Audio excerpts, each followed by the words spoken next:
এখন দুপুরের খাওয়াটা এখানেই সারতে হবে, কিছু করার নেই।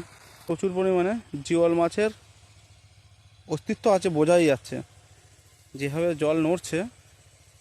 বিশেষ করে শোল, ল্যাটা, কই মাছের ঝাঁক থাকাটা কোনো অস্বাভাবিক ব্যাপার। আমি খাওয়া শুরু করছি, যেহেতু আমাকে 15 মিনিট টাইম পাবো হয়তো। খেয়ে আমি যদি ঠিকঠাক মতন গাড়িটা যদি লোডিংটা করে যদি বেরোই কলকাতার উদ্দেশ্যে, তবুও আনুমানিক আমার বাড়ি পৌঁছতে 10টা বেজে যাবে। তোকে দেখাচ্ছি বন্ধুরা, দেখুন ট্রাই করি কেমন হয়েছে। লতির তরকারি আমার ওয়াইফ করেছে, খুব ভালোবেসে পাঠিয়েছে। আমি আনতে চাইনি এত কিছু, কিন্তু কে শুনে কার কথা।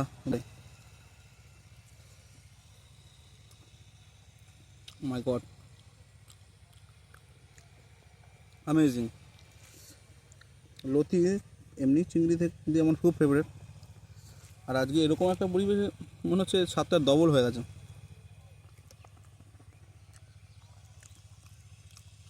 খুব অনবদ্য সুন্দর চিংড়ি,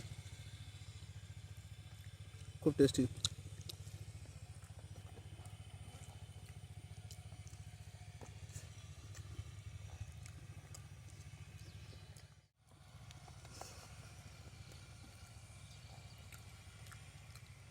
নেক্সট হচ্ছে শসা দিয়ে চিংড়ি মাছের তরকারি, যেটা পাকা শসা দিয়ে হয়।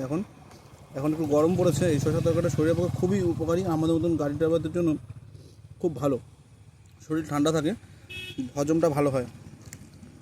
দেখা যাক এটা কেমন হয়েছে, আশা করি এটাও ভালো হবে। আগে একদিন খেয়েছিলাম শসা তরকারি, ওটা নিরামিষ ছিল, আর আজকে এটা চিংড়ি মাছ দিয়ে ট্রাই করা যায়। পোস্ত দিই শসা আলুর তরকারি চিংড়ি মাছ দিয়ে, এটাও খুব সুন্দর। লতির কাছে পার পাবে না, কিন্তু ঠিক আছে, গুড, নেভার ব্যাড।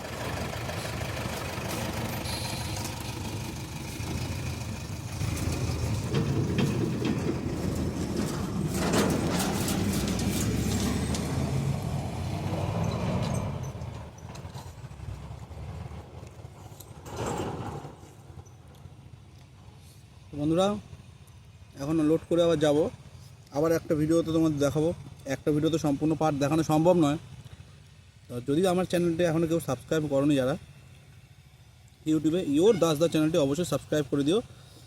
আর যারা আমার পেজটি ফলো করোনি এখনও এফবিতে, অপূর্ব দাস পেজটি অবশ্যই ফলো করে দিও। আমার এরকম ভিডিওগুলো দেখো, আমার পাশে থেকো।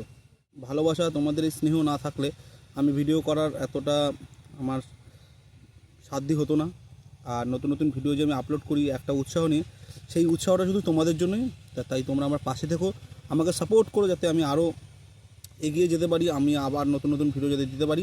তোমাদের সাপোর্টটা মাস্ট, খুবই দরকার। তো দেখা হবে নেক্সট ভিডিওতে। এখন খেয়ে তাড়াতাড়ি আমাকে উঠতে হবে, বেশি সময় নেই।